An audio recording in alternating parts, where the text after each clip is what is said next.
We are here in New York to announce a historic arrest across a wide-sweeping criminal enterprise that envelops both the NBA and La Cosa Nostra. The men and women up here standing with me represent a small portion of the leadership team that brought profound justice in an era that needed it more than any. This is the Publisher's Desk with Damon Jones, brought to you by Black Westchester Magazine, where life, culture, community, and faith meet truth, power, and purpose. Good morning. Today we are here in New York to announce a historic arrest across a wide-sweeping criminal enterprise that envelops both the NBA and La Cosa Nostra. The men and women up here standing with me represent a small portion of the leadership team that brought profound justice in an era that needed it more than any. This isn't just another sports scandal. Today, federal agents pulled back the curtain on what they're calling one of the biggest corruption cases in professional sports history. A criminal network that reached from NBA locker rooms to Mafia-run poker tables. This is Operation Royal Flush. And it's changing everything we thought we knew about sports integrity. I'm Damon Jones with Black Westchester Magazine. 34 people, including NBA head coach Chauncey Billups, Miami Heat guard Terry Rozier, and former player and coach Damon Jones, have been indicted in a sweeping federal case that links professional basketball to organized crime. What you don't know is that this is an illegal gambling operation and sports rigging operation that spanned the course of years. The FBI led a coordinated takedown across 11 states to arrest over 30 individuals today responsible for this case, which is very much ongoing. Not only did we crack into the fraud that these perpetrators committed on the grand stage of the NBA, but we also entered and executed a system of justice against La Cosa Nostra to include the Bonanno, Gambino, Genovese, and Lucchese crime families. And you'll hear more about those details today. The charges and the arrests that were taken down across this country range from wire fraud, money laundering, extortion, robbery, illegal gambling. This FBI will leave no room for any perpetrator of crime across this country. You hear a lot about our work of defending the homeland and crushing violent crime. Well, this work is also representative of a colossal portion of the FBI's mandate to keep America safe and to keep our entertainment industry fair and secure. The investigation, led by the U.S. Attorney's Office for the Eastern District of New York and the FBI, uncovered what they describe as a multi-state criminal enterprise involving insider betting, money laundering, and mafia-backed poker operations. The first indictment centers on a sophisticated insider betting conspiracy. Prosecutors say between December 2022 and March 2024, players and insiders used non-public information when athletes would sit out, fake injuries, or exit early from games to place prop bets and cash in millions. To be clear, we're announcing today indictments in two major cases, both involving fraud. One involves sports betting, and the other involves illegal gambling, very specifically rigged poker games. The first indictment involves 6 defendants who are alleged to have participated in one of the most brazen sports corruption schemes since online sports betting became widely legalized in the United States. This scheme is an insider sports betting conspiracy that exploited confidential information about National Basketball Association athletes and teams. The second indictment involves 31 defendants alleged to have participated in a nationwide scheme to rig illegal poker games. These defendants, which include former professional athletes, used high-tech cheating technology to steal millions of dollars from victims in underground poker games that were secretly fixed. The games in the New York area were backed by the Bonanno, Gambino, and Genovese crime families of La Cosa Nostra. While the cases are separate, there are 3 overlapping defendants charged in both cases: Damon Jones, Eric Ernest, and Shane Hennon. The indictments in these cases contain only allegations, and the defendants are presumed innocent until they are proven guilty in a court of law. But my message to the defendants who've been rounded up today is this: Your winning streak has ended. Your luck has run out. Violating the law is a losing proposition, and you can bet on that. First, I would like to talk about United States versus Ernest, the NBA basketball gambling case. The defendants in this case are Eric Ernest, Marvez Farley, Shane Hennon, De Niro Laster, Damon Jones, a former NBA player and coach, and Terry Rozier, a current NBA player. Other co-conspirators were previously charged for their roles in the scheme, including former NBA player Jontay Porter. Between December 2022 and March 2024, these defendants perpetrated a scheme to defraud by betting on inside, non-public information about NBA athletes and teams. The non-public information included when specific players would be sitting out future games, or when they would pull themselves out early for purported injuries or illnesses. They relied on corrupt individuals, including Jones and Rozier. They also misused information obtained through long-standing friendships that they had with NBA players and coaches. And in at least one instance, they got their information by threatening a current player, Porter, because of his pre-existing gambling debts. Defendants used this non-public information to place hundreds of thousands of dollars in fraudulent bets, mostly in the form of prop bets on individual player performance. The bets were placed through online sports books and also in person at casinos. The defendants relied on a network of straw bettors to place the maximum amount of bets to increase their potential profits. Most of these bets succeeded, and the intended losses were in the millions of dollars. The defendants then laundered their illegal winnings in various ways: peer-to-peer platforms, bank wires, and simple cash exchanges. The indictment details specific examples where the defendants profited from illegal gambling and illegal betting on various NBA games about the performance of players on, among other things, the Charlotte Hornets, the Portland Trail Blazers, the Los Angeles Lakers, and the Toronto Rangers. Each defendant in the NBA basketball gambling case has been charged with conspiracy to commit wire fraud and conspiracy to commit money laundering. Now, I would like to turn to the other case, United States versus Aiello, the rigged poker game case.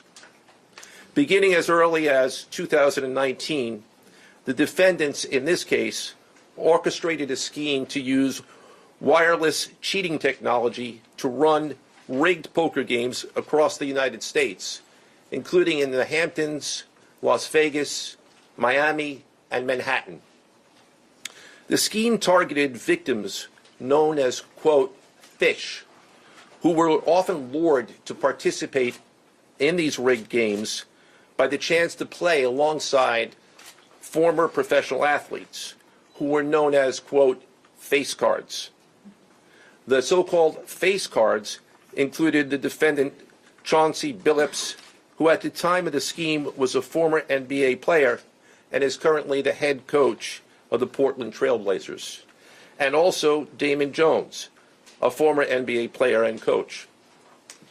What the victims, the fish, didn't know is that everybody else at the poker game, from the dealer to the players, including the face cards, were in on the scam. Once the game was underway, the defendants fleeced the victims out of tens or hundreds of thousands of dollars per game. The defendants used a variety of very sophisticated cheating technologies, some of which were provided by other defendants in exchange for a share of the profits from the scheme. For example, they used off-the-shelf shuffling machines that had been secretly altered in order to read the cards in the deck, predict which player at the table had the best poker hand, and relay that information to an off-site operator. The off-site operator sent the information via cell phone back to a co-conspirator at the table, and that person at the table was known as the quarterback. The quarterback then signaled secretly the information he had received from to others at the table, and together they used that information in order to win their games and to cheat the victims. Defendants used other cheating technologies such as poker chip tray analyzers, which is a poker chip tray that secretly reads cards using a hidden camera, special contact lenses or eyeglasses that could read pre-marked cards, and an X-ray table that could read cards face down on the table. What you see depicted on a screen right now is an example of the X-ray table that reveals the cards. Although they are face down on the table, they can be read because of the X-ray technology. The Mafia, specifically members and associates of the Bonanno, Gambino, and Genovese organized crime families, had pre-existing control over non-rigged, illegal poker games around New York City. As a result, they also became involved in the rigged poker games, helping to organize the games and taking a cut of the proceedings, and working to enforce the collection of debts. The defendants laundered their proceeds, including through cash exchanges, the use of multiple shell companies, and through cryptocurrency transfers. As part of the scheme, some of the defendants and their co-conspirators also committed acts of violence, including the gunpoint robbery of a person in order to obtain a rigged shuffling machine, and extortions that were perpetrated against victims in order to ensure that they repaid their gambling debts. Defendants who participated in the rigged poker scheme are charged with wire fraud conspiracy. Other defendants have been charged with crimes including illegal gambling, money laundering, Hobbs Act robbery, and extortions. This case demonstrates our office's unrelenting commitment to fighting the scourge of organized crime in whatever form it takes. I'd like to conclude my remarks by thanking the incredible hard work of our law enforcement partners, including the FBI, Homeland Security, the NYPD, and the Waterfront Commission. I also want to thank the dedicated prosecutors who built these two cases and who are standing to my right. Benjamin Weintraub, David Bourbon, Caitlin Farrell, Michael Gibaldi, Irisa Chen, and Sean Sherman. They had the assistance of paralegal specialists Liam McNett, John Schneider, Marlene Bosler. Also deserving of our thanks because of their outstanding investigative work on the NBA case are FBI Special Agents Russell Lantier, Dominic Mariani, Amy Giarosa, Shane Wilkins, and Supervisory Special Agent Luke Hardison.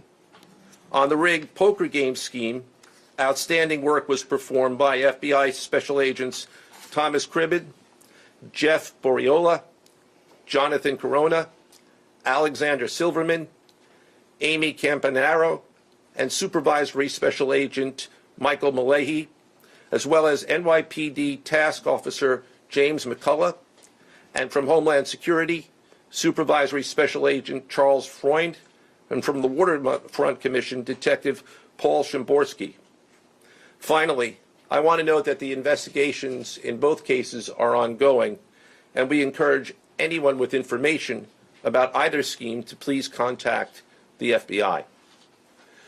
Now I would like to turn the podium over to Special Agent in charge of the New York Field Office, I should say the Assistant Director in charge of the New York Field Office of the FBI, Christopher Rea. Chris?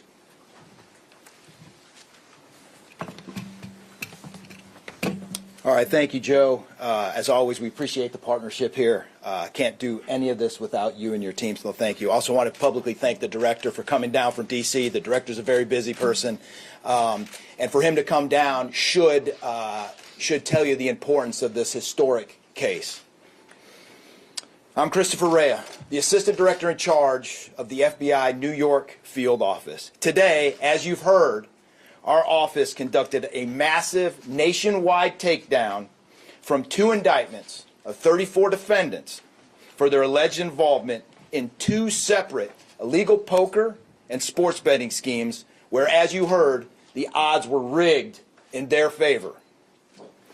Among these defendants are 13 members and associates of the Bonanno, Gambino, and Genovese crime families, to include capos and soldiers from these families. Additionally, as you heard, current and former NBA coaches and players are also implicated, to include Chauncey Billups, Damon Jones, and Terry Rozier. 3 of the named defendants are charged for their alleged roles in both schemes. This alleged illegal gambling operation hustled unwitting victims out of tens of millions of dollars and created a financial pipeline for La Cosa Nostra to help fund and facilitate their organized criminal activity. Victims were attracted to play alongside well-known professional athletes and coaches like Chauncey Billups, only to be unknowingly deceived through rigged shuffling machines, fixing the odds in their favor, as alleged and as you just heard from the U.S. Attorney's Office. This alleged scheme wreaked havoc across the nation, exploiting the notoriety of some and the wallets of many to fund the Italian crime families here in New York. Let me be clear about this fact. The FBI has not and will never take their eye off the ball when it comes to Italian organized crime in this city, specifically the LCN and the 5 families here in New York. We are not going to permit any criminal enterprise, whether it be Italian organized crime, Asian organized crime, Eurasian organized crime. We're not going to permit any of those organized crimes, families, and organizations to operate in our city or our country, as evidenced by the 11 states that were also participating in this operation today. The FBI office here in New York remains committed to eradicating all unlawful revenue streams fueling this criminal activity. As with most cases we've worked, this is only the tip of the iceberg for the FBI and the U.S. Attorney's Office. Our LCN squad agents and analysts are continuing to work day and night with the Eastern District of New York to ensure members and associates of the 5 families cannot continue to wreak havoc in our communities. Today would not have been possible without the tireless efforts and dedication of the FBI New York Eurasian Organized Crime Task Force, which, as you heard, was led by Supervisory Special Agent Luke Hardison, and the Italian Organized Task Force, which was led by Supervisory Special Agent Mike Malahi. And coincidentally, Supervisory Special Agent Malahi is going out on a positive as he is retiring at the end of this month for 30 years of dedicated service to the FBI, and that deserves a hand. He's what we call a legend here at FBI New York. Additionally, obviously we cannot do this alone without our partners. I want to extend my appreciation to Homeland Security Investigations Special Agent in Charge, Ricky Patel. Of course, we do nothing in this city without the NYPD.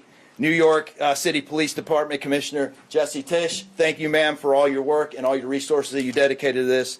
And New York Waterfront Commissioner Phoebe Soriel for their agency's assistance and support throughout this lengthy and complex investigation. Our collective efforts ensured these subjects will face accountability, like the director said, for their alleged wrongdoings. Thank you, and I'll now turn it over to Special Agent in charge of HSI, Ricky Patel.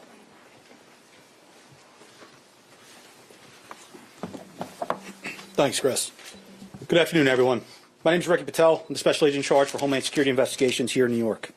This morning, hundreds of special agents and investigators with HSI, the FBI, the New York Waterfront Commission, and the NYPD descended upon the homes of individuals who for years have operated with the false sense of impunity, a false sense of incivility. In the early hours of today, across 9 states coast to coast, Dozens of defendants were arrested and will face the consequences of their alleged crimes. This was their wake-up call. With the alleged involvement of 3 La Cosa Nostra crime families, 1 NBA head coach, a Hall of Famer, no less, and former NBA players, the years of investigative work that culminated with this morning's operation seem reminiscent of a Hollywood movie. But this wasn't luck, and this wasn't theatrics. This was an evidence-driven, relentless, and unified effort among law enforcement. Through what we have dubbed Operation Royal Flush, HSI New York, along with our task force personnel from the Waterfront Commission, first uncovered this scheme more than 4 years ago. Agents and investigators dedicated countless hours and sleepless nights in identifying the criminal network, dissecting communications and patterns, and following the money with precision.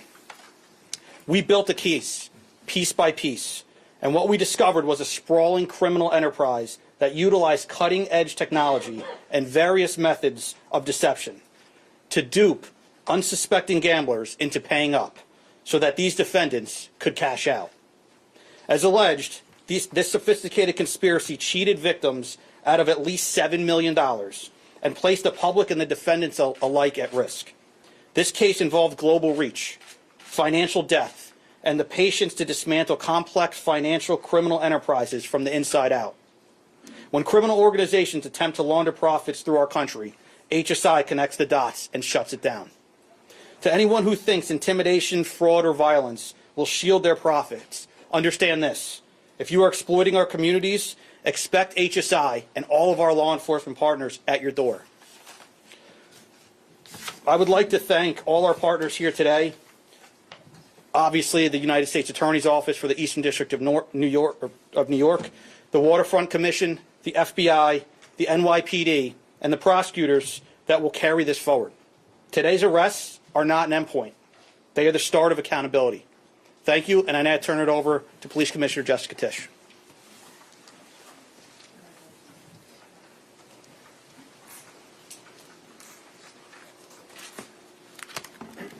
Good morning. Thank you to Director Patel, Assistant Director Rea, and U.S. Attorney Nocella. What we're announcing today is not just another takedown.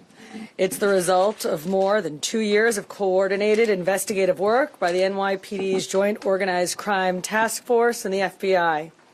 2 cases that exposed criminal networks led by 34 individuals who believed the rules did not apply to them. They hid behind layers of complexity, behind money, and behind influence, believing those things would shield them from accountability.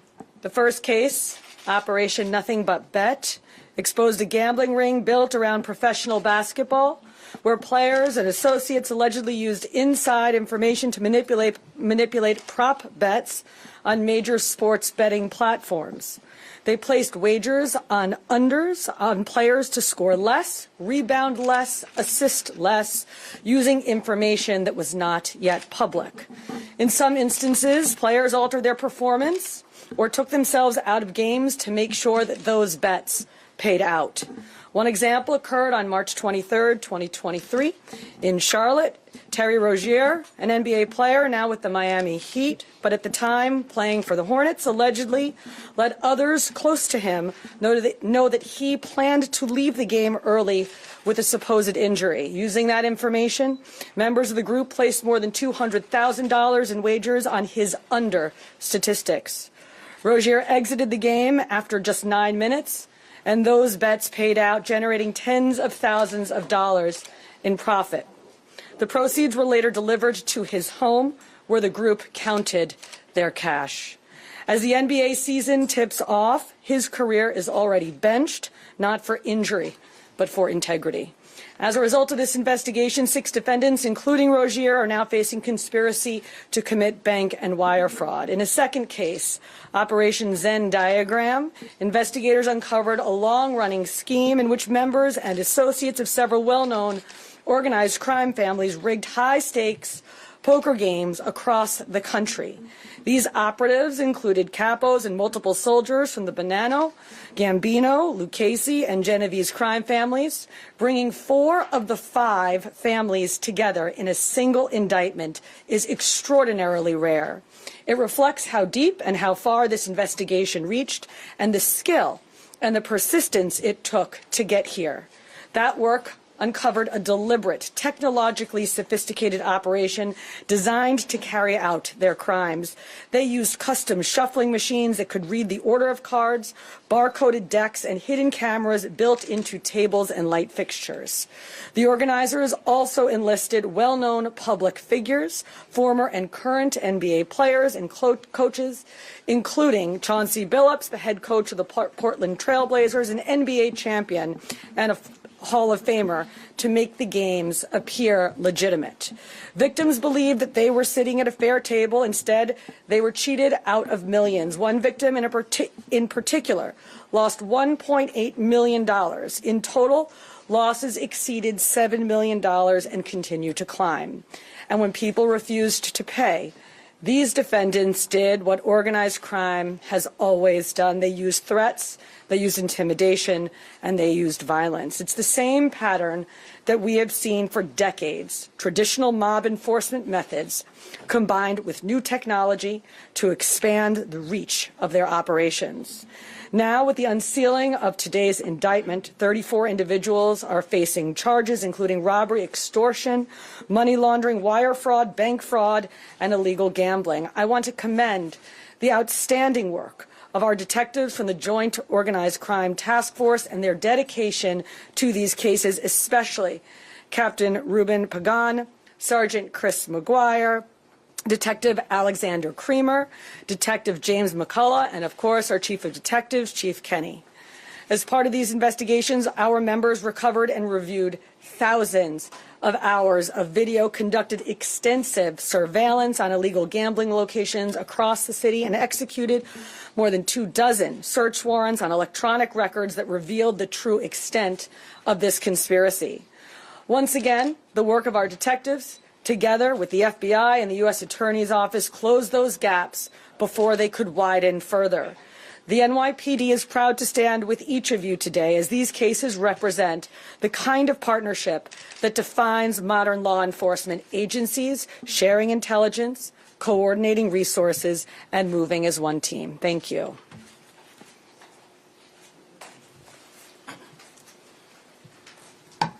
If anyone has any questions that they'd like to ask, now is the time. I had a question about the structure of the case. Is it the investigation into one case, did that lead into the discovery of the other? If you could talk more about the link between the two. I'm not at liberty to discuss either the background of the investigation itself or the investigation as it continues. So I'm afraid I can't really explain to you other than the fact that both cases have been unsealed today, and there was an overlap that has been discussed already with respect to certain of the defendants. Are any other NBA players? Yes. Chauncey Porter claimed that he had a gambling addiction. Did Rozier or Billups or Damon Jones claim the same thing at all?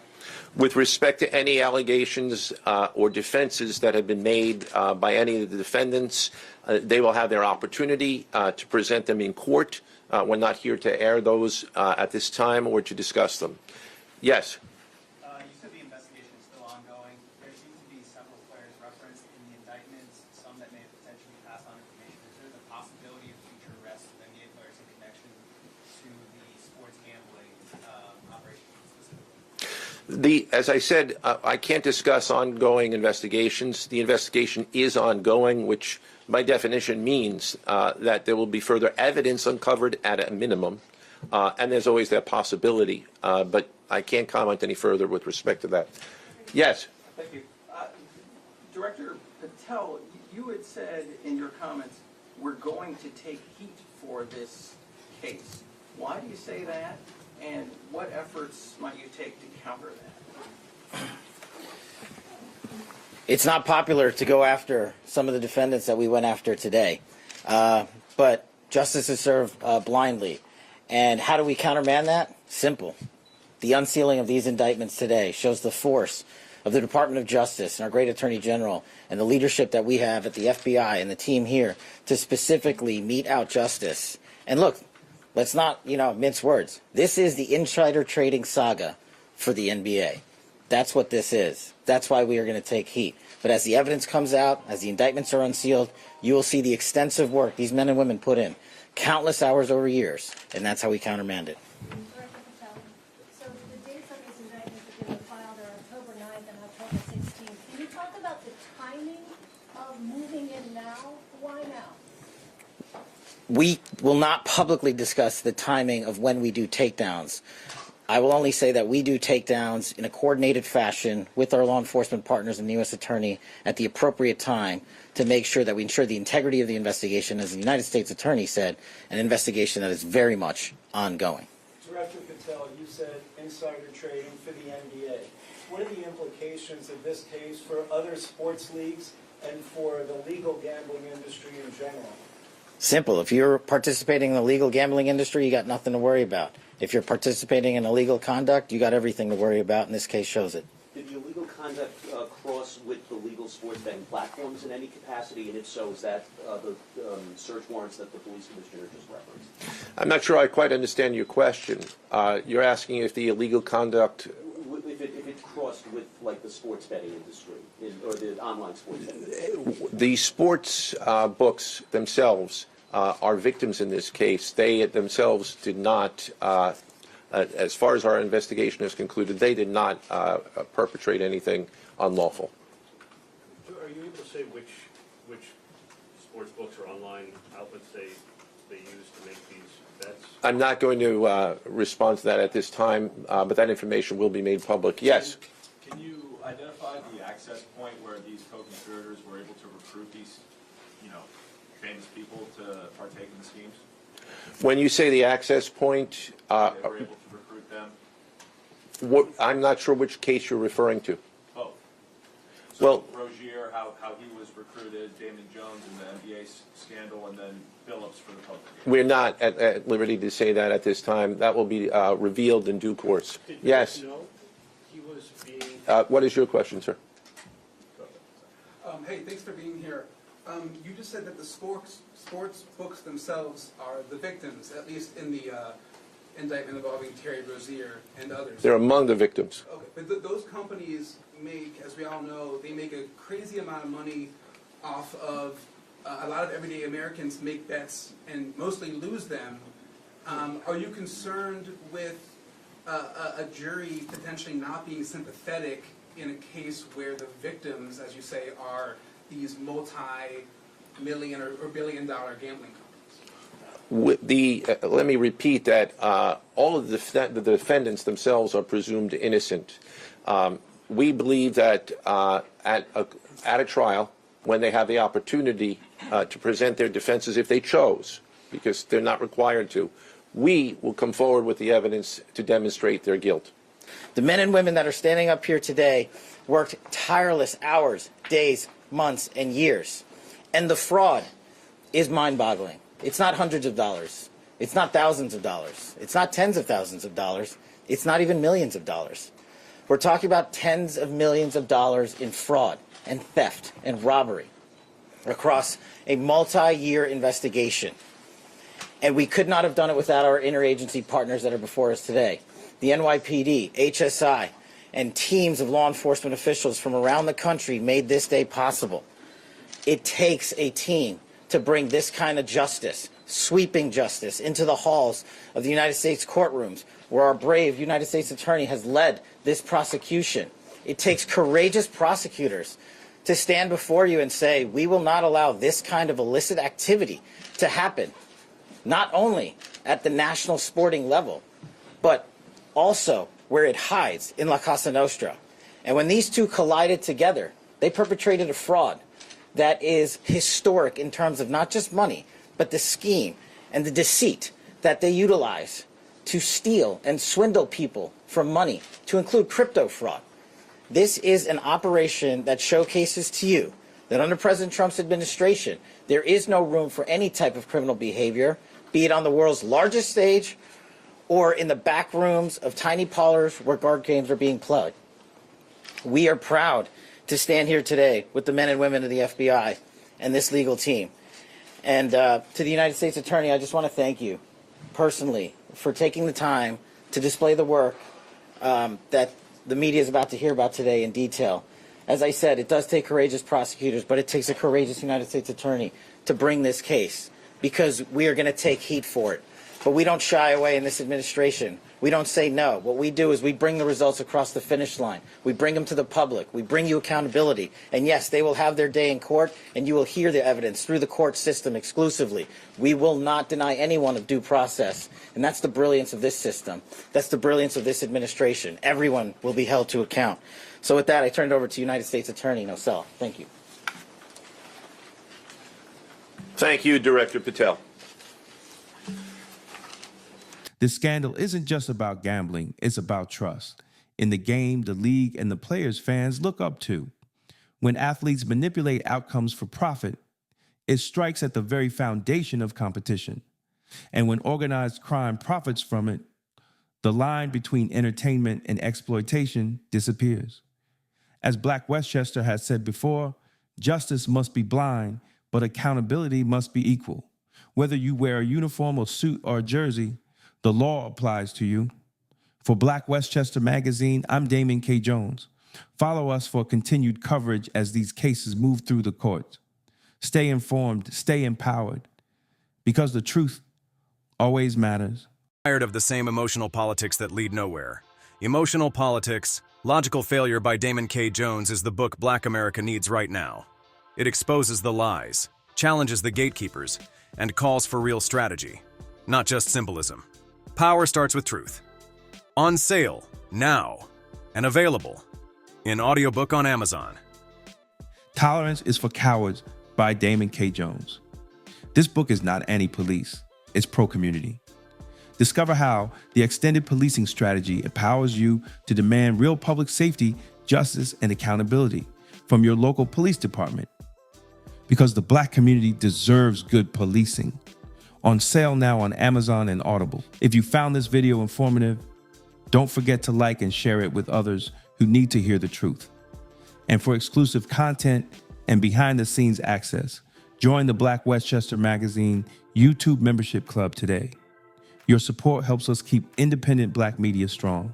Support independent Black media with style. Rock Black Westchester merch and represent the news with the Black point of view. Every purchase helps us speak truth to power. This is the Publisher's Desk with Damon K. Jones, brought to you by Black Westchester Magazine, where life, culture, community, and faith meet truth, power, and purpose.